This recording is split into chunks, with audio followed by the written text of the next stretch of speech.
22 years. That's how long Mark Talley showed up before the sun did. 22 years, and it ended with a form letter and a cardboard box. But in the bottom of his locker, under a spare pair of work gloves, was something Ridgeline Manufacturing forgot to take back. An envelope, sealed. And on the front, in handwriting, Mark hadn't seen in 11 years. 5 words that changed everything. He'd find out why soon enough. But first, he had to survive being let go at all. The morning it happened, Mark had already clocked 11 hours that week, and it was only Tuesday. He'd trained 3 new hires that same month. He'd fixed a jammed press line the week before that would have cost the plant 2 full shifts if it had gone unrepaired. Nobody warned him the letter was coming. That's usually how it goes. The men who keep things running rarely see the wrecking ball until it's already through the wall. Walter Grady used to say a plant runs on 2 things: machines and the people who refuse to let them fail. Mark had been one of those people since he was 19 years old, back when his hands still shook the first time he was trusted alone with a lathe. He remembered his first day clearly. Walter himself had walked the floor, shaking every new hire's hand, memorizing names on the spot and never forgetting them again. "You're not just operating machines here," Walter had told him. "You're keeping promises to people who aren't in this room. Customers, families, each other." Mark hadn't understood it fully at 19. He understood it better now, standing on the other side of a promise that had apparently run out. The call into the office came without warning, sandwiched between a routine shift and a lunch break. Priya Anand, the HR coordinator, wouldn't meet his eyes as she slid the paper across the desk. "Mark, I want you to know, this wasn't a performance decision. It came from corporate. I'm sorry." 22 years, Priya. Do they know that? They know the number on a spreadsheet. I don't think they know the years. Nobody said goodbye properly. That's the strange cruelty of a layoff. 22 years reduced to an awkward silence and a box you carry yourself, past co-workers who suddenly find something urgent to look at on the floor instead of at you. One younger machinist, barely 2 years into the job, nodded at him on the way out. It was a small thing. It was also the only acknowledgement Mark got that day. Mark didn't have savings, not real ones. 22 years of paychecks had gone to a mortgage, his daughter Sophia's tuition, and years of his wife's cancer treatment that insurance only half covered. She'd passed 3 winters back. He never fully rebuilt after that either, not financially, and if he was honest with himself, not in any other way. Grief has a way of quietly eating the cushion a person thinks they have, long before a layoff ever shows up to finish the job. Sophia called that first night. "Dad, you should have called me the day it happened. Didn't want you worrying in the middle of your semester. That's not your call to make anymore. Let me help. You let me worry about me. You worry about your finals." She didn't push further, though he could hear in her voice that she wanted to. That was Sophia, patient in the exact way her mother used to be, stubborn in the exact way Mark was. He hung up before either trait could win the argument. 3 weeks after the layoff, he was behind on rent. He'd applied to 4 other plants within driving distance. 2 never called back. 1 offered him a position at less than half his old wage, doing work he'd trained other men to do 15 years earlier. The last one told him, not unkindly, that they were looking for someone with a longer runway ahead of them, a polite way of saying a man closer to 30 than 60. 2 weeks after that, he was sleeping in the truck behind a 24-hour diner off Route 9, telling himself it was temporary. He kept a single duffel bag behind the driver's seat, and every morning he'd wash up in the diner's bathroom before the breakfast rush, careful, practiced, quiet. The choreography of a man trying not to be noticed by people who might otherwise have helped him, out of a pride that cost him more than it protected. He went in most nights. Not for the coffee he could barely afford, for the warmth. And because a diner at 2 in the morning doesn't ask a man why he's alone. There was a regular there, too.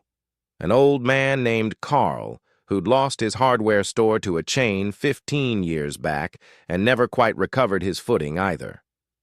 Carl came in every night at the same hour, ordered the same black decaf, and read the same folded newspaper until the print had gone soft at the creases. He and Mark never spoke much, just nodded. Two men who understood each other without needing the details, the way people sometimes do when they've both been quietly humbled by the same kind of year. The waitress Deb had been working that counter longer than most of the regulars had been customers. She noticed things. She noticed the same black coffee, ordered 4 nights running, nursed slowly to make it last. She noticed the duffel bag Mark thought he'd hidden well enough in the truck. "You've ordered the same black coffee 4 nights running, hun. Let me guess. You're stretching it. That obvious? Only to somebody who's done it herself." She set down a slice of pie without being asked, waved off his reaching hand for his wallet. "This one's on the house." "Deb, I can't keep—" "You're not keeping anything. I'm giving it. There's a difference."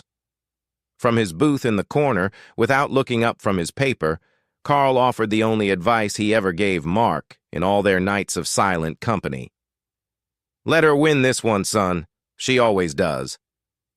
Mark laughed, quietly, tiredly, the first genuine laugh he'd managed in weeks. It surprised him how much it hurt, in the good way, like a muscle stretching after too long held tight. Everybody deserves one more shot. Some folks just need somebody to hand it to them. He didn't know it yet, but that sentence would follow him for the rest of the year. If a story like this has ever meant something to you, a small kindness that changed your week or your life, hit subscribe so you don't miss where this one goes. That night, back in the truck, Mark pulled a folded photo of Sophia from the visor. Her college graduation 2 years earlier, the one day he remembered feeling like maybe things were finally evening out after his wife's illness. For the first time since the funeral, he let himself cry. Quietly. The way men who've spent their whole lives being reliable learn to do it. Without waking anyone, without needing anyone to see. He thought about calling Sophia back. He didn't. Some nights, pride is the only blanket a man has left, thin as it is. 6 weeks after the layoff, Mark saw the obituary folded into a newspaper someone had left on a diner stool. Walter Grady, founder of Ridgeline Manufacturing, dead at 84. Walter Grady, the man who'd hired him at 19, who'd shaken his hand at every 5-year anniversary, who'd once driven 2 hours in a snowstorm to attend Mark's wedding because, in Walter's words, "The people who build my company deserve to see me show up for the things that matter to them, not just the things that matter to me." That man was gone.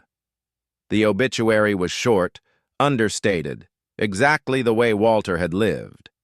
It ended with a strange line. In lieu of flowers, the family asked that those who knew him simply keep his promises. That line struck Mark oddly. Keep his promises. What promise had Walter ever made to him, specifically? He couldn't recall one. Not in words, anyway. It was that same afternoon he remembered the envelope. The one still sitting in a locker he no longer had legal right to open, sealed with 5 handwritten words he hadn't thought about in weeks because there'd been too many other things to survive. He drove back to Ridgeline anyway, the brass key rattling in the cup holder the whole way. "I just need 2 minutes in the locker room. I forgot something." "Sir, you don't work here anymore. I can't let you—" A small crowd of current employees gathered near the gate, drawn by the sight of an argument breaking the monotony of a shift. "That's the guy who got let go last month. What's he doing, begging to get his job back?" "Bet he forgot his lunchbox." Mark ignored them, held up the key instead, like it might explain something the guard couldn't otherwise understand. "It's not about the job. It's about this." Priya Anand, spotting the commotion from a window, stepped outside without being asked. "Let him through. I'll walk with him." "You sure?" I've watched 20 men clean out that locker room over the years. This is the first one who came back for something that wasn't a paycheck. To the crowd, it looked pathetic. A grown man arguing at a gate over a locker. What none of them understood, including Mark himself, was that he wasn't chasing his old life. He was one key turn away from something that had been waiting 22 years to be found. Priya walked beside him toward the building, glancing at him sideways. "Mark, do you know what's actually in that envelope?" "No idea." "Then why does it matter this much?" "Because Walter never did anything without a reason. And I've got a bad feeling this one's been waiting a long time."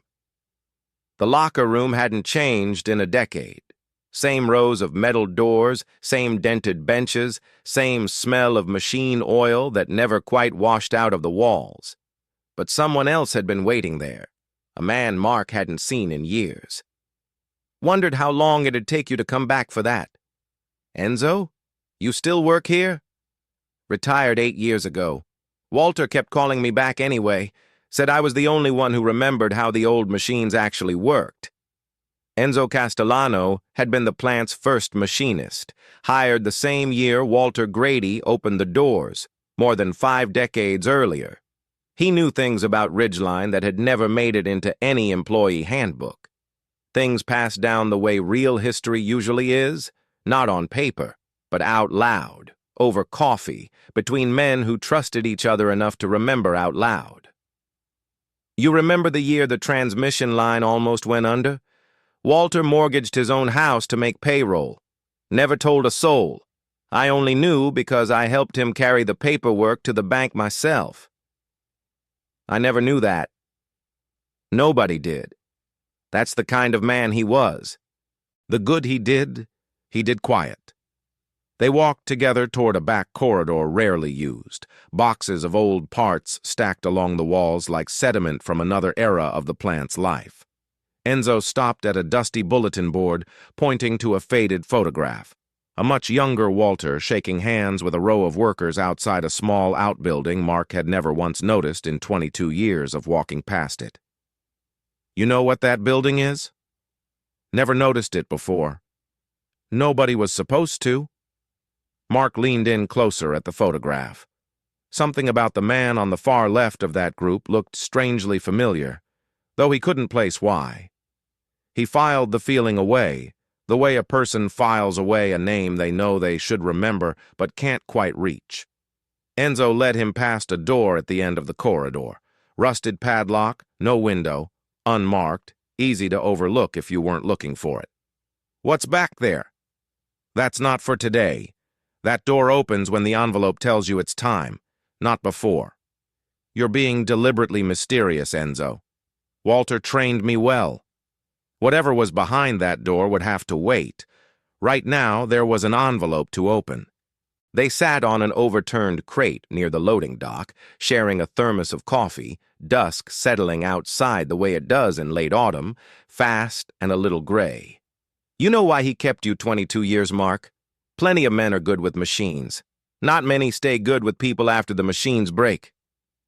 "Feels like it didn't matter much in the end." "Careful. The ending hasn't happened yet." Mark sat alone in his truck afterward, streetlight overhead, and tore open the envelope with hands that weren't quite steady. Inside wasn't money. It wasn't a severance check, not a final paycheck, not anything a company lawyer would recognize as compensation. It was a single-folded document and a note in Walter's own handwriting, unmistakable even after all these years. "If you're reading this, they let you go. I built something for exactly this moment. Go back to the locked door. Enzo has the key." Before we go further, if you want to see exactly what was behind that door, make sure you're subscribed, because what Mark found next changed not just his future, but his past. Back at the plant that night, the locked door finally opened, dust falling from hinges that hadn't turned in years as Enzo worked the old key free. "Go on. It's yours to see now." Layer 1, a workshop. Full workbenches, a wall of hand tools organized with an almost military precision, A small office in the back corner, built and stocked, untouched for years, clearly meant for someone, waiting the way a guest room waits for a visitor who hasn't yet arrived. Mark walked the length of the room slowly, hand trailing along a workbench still faintly dusted but otherwise preserved, like someone had come through occasionally just to make sure it stayed ready. Walter called it the Founders Program. Every time he had to let someone go, someone loyal, someone good, he didn't just cut them a check. He gave them a way to start over, a workshop, a trade, a second life. How many people know about this? Fewer than you'd think. That was the point. Charity with an audience isn't charity. It's a transaction. Mark found a leather-bound ledger sitting on the main desk, its spine cracked from years of careful handling, and opened it slowly, the way a person opens something they suspect might matter more than they're ready for. Layer 2. Inside the ledger, names. Dozens of them. Former employees, each with a start date, a trade, and a small handwritten note about what they'd built after leaving Ridgeline. A welder who'd started his own shop. A woman who'd opened a bakery 3 towns over. A young man, laid off in his 20s, who'd gone on to teach machining at the local community college. Every name told the same quiet story. A man or woman knocked down by circumstance, handed just enough to stand back up on their own terms, and then left alone to do exactly that. And then layer 3. The one that stopped his breath entirely. His finger had stopped on a name partway down a page he almost skipped past. His own last name, not his first. Talley Robert, 1974, laid off, mill closure, given tools and workshop use, rebuilt as cabinet maker. Robert Talley, that was my father. The man in the photograph on that dusty bulletin board. The one Mark hadn't been able to place. It was his father. Standing on this exact floor, 49 years earlier, in a photograph Mark had walked past 100 times without ever once recognizing the face in it as his own blood. Your father never talked about it? Not once. I thought he just figured it out himself. Bootstraps. That's the story I grew up on. Man loses his job, picks himself back up through nothing but grit and stubbornness. That's what he always told me. That's what I always believed. Every bootstrap story I've ever heard had somebody's hand on the strap too, Mark. Your father just never told you whose. Mark sat down heavily on a workshop stool, the ledger open in his lap, waited with a kind of grief he hadn't expected to feel for a father who'd been gone almost a decade. Mark's father hadn't just once worked in this town. He'd once stood exactly where Mark was standing now, laid off, lost, and quietly rebuilt by the same man's generosity, decades before Walter Grady ever hired the son of the man he'd once helped. Mark hadn't found a workshop. He'd found the reason his family survived once before, and the reason he was meant to survive it again. And tucked behind the last page of the ledger, the final piece, a deed. This workshop, this land, legally transferred into Mark Talley's name the day Walter Grady passed away, filed away and waiting, the way the whole building had been waiting, for a moment none of them could have predicted the exact shape of, only the certainty that it would someday come. But word travels, especially in small towns where everyone's cousin works somewhere adjacent to everyone else's business. Ridgeline had been quietly acquired 2 years earlier by a holding company, Corporate Asset Recovery Group, and they didn't see a workshop, a promise, or a family's second chance. They saw unclaimed real estate on company land, sitting on a balance sheet as an asset nobody had bothered to properly account for. Whatever sentimental arrangement Mr. Grady made isn't in any deed we recognize. That building and everything in it reverts to corporate assets. You have 30 days to vacate. There's a deed, signed, dated. A deed on private letterhead, filed nowhere official, from a man who's no longer here to confirm it. I'm sure you understand how that looks from where we sit. 30 days. Not a villain twirling a mustache, just a company, doing what companies do when a promise isn't in writing the way lawyers require, when a man's word, however good, however solid, however built on decades of quiet reliability, doesn't carry the same legal weight as a filing stamp. So Mark did the only thing that made sense. He found them. Every name in that ledger who was still alive, driving from town to town with a photocopy of the ledger page under his arm like a strange kind of calling card. Grace Oduya, flour dusted across her apron, stepped out from behind a bakery counter to greet him, recognizing something in his face before he'd even said his name. "Robert Talley's boy, look at you. Walter used to talk about your dad like he invented patience itself. You knew my father?" "Knew him well enough to owe him a wedding cake once. Whatever you need, count me in." Denny Wozniak, welding gear pushed up on his forehead, wiped grease off his hands before shaking Mark's, his laugh landing somewhere between disbelief and old, familiar anger. "Wait, they're trying to take the workshop? After everything Walter—" He caught himself laughing darkly. "You know what? Of course they are. That's corporations for you. Heart of a spreadsheet." One by one, they gathered. A dozen former Ridgeline employees, now bakers and welders and teachers and cabinet makers, all of them owing some quiet piece of their present life to a building most of them hadn't thought about in years. He gave me 4 walls and a promise nobody else believed in. I'm not signing away the last thing he ever built. One man arguing with a corporation is easy to ignore. A dozen lives built from the same promise is much harder to erase. A local historian, contacted by Enzo through an old friend of a friend, arrived one afternoon with a folder of town records that hadn't been opened in decades. This building's foundation predates the current corporate deed by 30 years. If we can get it filed as a site of local trade heritage before their 30 days are up, that changes everything legally. Suddenly, it wasn't just a fight over one workshop. It was a race against a calendar, every hour spent chasing signatures and filing paperwork instead of sleeping. Sophia showed up unannounced one evening, arms full of folders she'd printed at the campus library, refusing to be talked out of helping this time. "You really thought I'd let you do this alone?" Wouldn't have dreamed of asking. 29 days, then 28. The paperwork moved slower than the clock ever did, and more than once Mark found himself lying awake at 3 in the morning, doing math on days remaining instead of sleeping, the way he once used to do math on overtime hours instead of resting. It didn't take a miracle in the end. It took a decades-old ledger, a dozen witnesses willing to stand in a small-town courthouse and say the same thing in their own words, and a local historical preservation claim that made the unclaimed asset a great deal more complicated to seize than Corporate Asset Recovery Group had originally expected. "We'll release the claim. Consider the workshop grandfathered." Just like that. Just like that.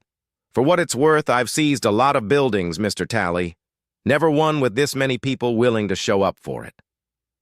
Marcus Feld, the plant manager who'd handed Mark that original form letter, showed up too, hat in hand, standing awkwardly at the workshop entrance like a man who'd rehearsed what he wanted to say and still wasn't sure it would land right. He wasn't there for forgiveness, because Mark wasn't ready to give him that.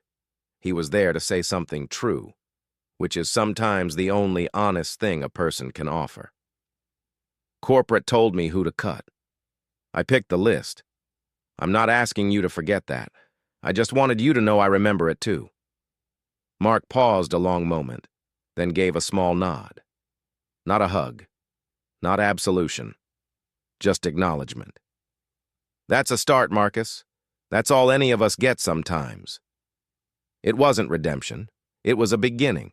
Sometimes that's the only honest thing two people can offer each other, and sometimes that has to be enough. Mark kept the workshop running after that.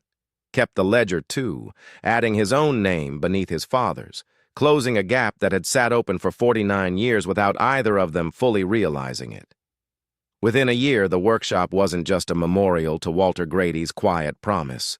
It was alive again, the way it had been for Mark's father half a century before, Denny welding in one corner, Grace teaching a small baking class in the back room on weekends, Enzo overseeing a young apprentice at a lathe with the same patience he'd once shown Mark himself. One afternoon, a young man Mark didn't recognize stood hesitant at the workshop door, holding a folder of paperwork he clearly didn't want to be holding. Someone said you help people who just got let go.